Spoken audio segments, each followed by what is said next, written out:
This time, City Council District 2, as you know, for the last 25 years, Mary Sue Rich has been in that seat, and even though she's not here right now, I would love for us to give an honor to her for the 25 years that she has she's done public office here. She's worked in the prison, in the correctional facilities.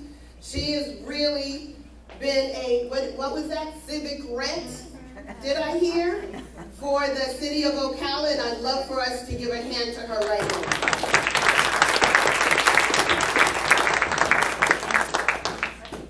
City Council District 2, please come up. Ire Bethea, Reginald Landers Jr., and Tyrone Oliver. You will each have 3 minutes to give your introductions, and then we will go into questions. Mr. Bethea, alphabetically, start please. Good morning, everyone. I am Ire Bethea, a citizen here in Ocala all my life. I reckon I'm 23 years old or more, something like that. I think they can hear me. But anyway, I was raised here in Ocala. I was born in Belle Plaine, Florida. I just rode through there and came right here to Ocala and been here all my life. I worked in the field of recreation. I was the division head for recreation and parks here in Ocala. So I worked in the public all my life. Loved it. It's not often that people get to do what they love, and I loved it, dealing with the public. I have 7 children and 12 grandkids right here in Ocala right now. My wife Gloria and I have been married for 29 years. So I'm a staple here in this community. I've worked diligently throughout Ocala, trying to make a positive difference. I was employed with Boys and Girls Club for 5 years, where I operated both facilities at that time at Dr. N.H. Jones and on 8th Street. Love working with the public, have participated on many boards and committees.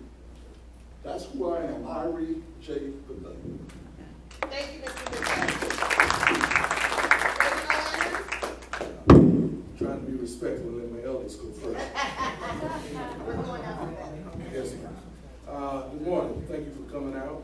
I'm Reginald Landers Jr. I'm your advocate voice for District 2. I'm currently an educator with the Marion County School System, 20 plus years, over getting up there in age. I'm counting closer to retirement than the number of years of service. So I think I have 6 more years to retirement with the state. I'm currently the chairman of the West Ocala CRA, vice chairman of the Ocala Housing Authority. I'm the chairman of the Stellenberg Whitman Wellness Center on Tucker Hill. I sit on various boards with the city, the 2035 Vision Plan, the West Ocala Plan. I've worked, paid my civic rent ever since I was 12 years old, member of the NAACP Youth Council, all the way up through Forest High School, serving on student government. And then I matriculated to the greatest university in the state of Florida, Florida Agricultural and Mechanical University. You may not be aware, but that's FAMU. The school on the heights of Southern Hills in Tallahassee, Florida, overlooking the state capitol, where I received my formal training in political science and psychology. I've been a public servant all of my life. I continue to serve as a deacon in my church, as the head of the men's ministry. I believe it is my calling, it as well as my passion, to be the advocate voice in the next city council representative for District 2 of California. Thank you, Mr. Good morning, everybody. I'm Tyrone Oliver, born and raised right here in Ocala, been some 62 years. Graduated from Vanguard High School, University of Florida, where I graduated from Santa Fe Police Academy and also the Orthopedic Technologist program. I've been working with Dr. Cannon for 25 years, so I have been serving Ocala. I also own and operate one of the biggest free clinics here in Ocala, Florida. My passion is to take care of the homeless, uninsured, to make sure they got the needs met. And over the last 4 years, I think we saw over 3,000 people. We have the numbers for that. to make sure they got the help that they needed. So I'm a working person in the community. I'm not talking about what I'm going to do. I'm already doing it. And if you want to know how to pick a candidate, you find out what they're doing for Ocala now. I'm going to continue to do that as one of the city council, but also I'll need your help because we can't do this by ourselves. We got to encourage you guys to get down to City Hall and come in and make a difference. We can do it together. I'm not going to stand here and tell you what I can change, but we together can make some changes. The city is 20 years, 50 years behind taking care of the west side of Ocala, where I was born and raised. But they are making great strides. So I don't want to start nothing new. I just want to keep the ball rolling. Ms. Rich has done a fantastic job. Her work is very appreciated. But now let's go to the next level. So Tyrone Oliver, City Council, District 2. Okay, thank you. Mr. Landers, same question? Yes, ma'am. One of my pillars for success for District 2 is community development, communication, and this question goes with networking. We will network with the CEP along with the school board as we recruit employers to Marion County. We'll work along with the Marion County School Board through either technical training, also our local college, CF, so we can give the skills necessary to bring the type of employers to Marion County that will give us sustainable job growth, either through the trades or through when you use administrative skills. But intelligent development means the community must work together to put a game plan together so that we can attract and work with one another to bring those that we would like to see employers in Marion County. Thank you. Mr. Oliver? Well, we know Ocala is already growing. We already got big companies here that are actually hiring people. And I think that we as city council need to get with the companies to make sure that they allow the people to be trained. We can put them we can train them all we want as far as schools and stuff like that to get them prepared. But to actually do the job that these companies want, we have to have a relationship with that company. So they can tell us what they're looking for. And then it will equip us better to handle people and hire people to do these jobs. Yes, we are growing, we're not small Ocala anymore, but we also got to be deprogrammed and reprogrammed to let people know it's out there. The jobs are there. You just got to be willing to put in the work to get the jobs. Thank you. Mr. Oliver. Next question is for Mr. Landers. Is the city gentrifying West Ocala or improving it for those residing there, especially in reference to housing? 3 minutes. That is a question based on your perspective. If code enforcement is coming through Ocala, Florida in District 2, and they're putting fines on your properties and doing things of that nature, then you may look at it as though they're gentrifying the community to order to bring in certain elements that are not currently there.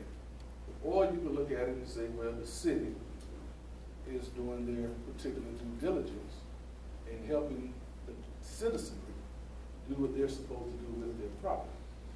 However, it's still on the property owner. The accountability lies with the property owner as well as the community to come together, to band together. Again, we must work with one another. Help our neighbor who may not have the necessary funds to clean up the property. But I myself, working with others, may be able to employ Mr. Woodbury, who's a local yard man in the community, to come and help out. Or we can band together as our local churches and buy certain properties in the community that we can develop through housing before someone else comes in. Again, we must put the plan of action together that works with one another to become that which we want to see. Mr. Oliver, same question. Well, I feel like the city has rules and regulations already in place as to how one community should be kept. Whether it's like that or not, or whether it happens, it don't always happen. But we can't say that that's the city's fault. Like you were saying, it's the property owner. You have a job to do with your own property. Let's take care of it. You should value that because so many people can own property and don't own property.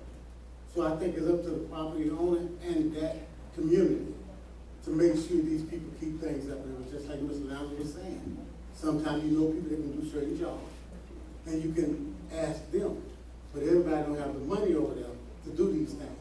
A lot of people living on a fixed income, and they just don't have the skills, and they don't have the money coming in to do things that we think might be better for them. We can't look at somebody's yard and judge how it should look to them. It might look fine to them, but it might not be to our standards.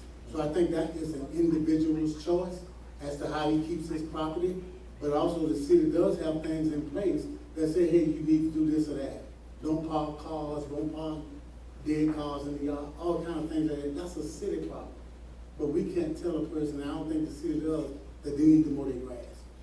So I don't think that's a city problem, I think that's an individual problem. Thank you. Okay, next question from the floor. I'm so sorry. Mr. Bethea, Again, forgive me. as Mr. Landers said, it's a perspective issue. I can say from my point of view is that it is not a gentrification. There have always been on the books policies and procedures pertaining to the way that you upkeep your property. This administration have taken this to another level and really is trying to help get our streets and our properties in check. In other words, holding people accountable for their property. I had a house next door to my house where I grew up that I got the level. But my point to you is that we talk about trying to better our community, better our situations. We've got to do our part. And I think this is what's going on right now, that you do have code enforcement enforcing issues. And so we have to raise the bar ourselves and do what we're supposed to do to ensure us not getting our property taken. Secondly, we could come together as a community, like churches, for instance, and buy the certificates on properties and stuff like that, and help keep these properties from going into the city or going to developers. Thank you. You're welcome. Okay, Mr. Oliver, question from the floor. Are you a member of the NAACP? And please speak to the unique knowledge of District 2 and racial discrimination. No, I'm currently not a member of the NAACP. I was born and raised on the west side. And so I know a few things that are going on over there. And I know that I had to reprogram myself to think of things and look at things in a different way. Yeah, we have problems going on over there. And yes, some can be fixed. But at the same time, and like Mr. Bethea was saying, we have to do a lot of things ourselves. We're just as intelligent, if not more intelligent, than the people that enforce these codes and tell us what we need to do. We just got to get on the board and do what we need to do. So as far as being members of different organizations, no, I'm not. I'm not being members. Thank you. Mr. Bethea? No, ma'am. At this current time, I am not a member of the NAACP. Yes, there are racial discrepancies. There's always been. And what we have to do is to continue to work to better the conditions. There was a lawsuit back in the 70s. I was asked questions about the different discriminatory actions. And I shared with the federal government from my perspective what was going on. And where they took that, I don't know, but I do know that there was a lot of conversation back and forth between this community, the city of Ocala, and the federal government. Basically, I think that answers the question that you asked. Thank you. Mr. Landers, same question? Can you repeat it, please? Yes. Are you a member of the NAACP? And please speak to the unique knowledge of District 2's racial discrimination. Yes, I'm a member, current member of the NAACP. I had to resign my seat as second vice chairman in order to run to represent the district. The NAACP, through its hard work and due diligence, brought the necessary lawsuit against the city which gave us District 2 over 35 years ago in 1984. However, as Ms. Fidos alluded to earlier, we still have some systemic issues that are ingrained within Ocala, Marion County. And by networking, again, as Mr. Oliver said earlier, we cannot do it ourselves. But we must become a part of with others. As I stated earlier, networking, working together. So yes, I am a member of the NAACP, where they sit on the wall as the thing are to bring, and along with Bridges, we work collaboratively together to bring out those issues that we can overcome the systemic problems that has endured and plagued our community. And as your advocate voice for District 2, I will continue to work with other groups and other networking opportunities to help bring forth those issues so we can bring them to a resolution by working together with others. Thank you. And we're going to wrap up with this question as I pose to the mayoral candidates.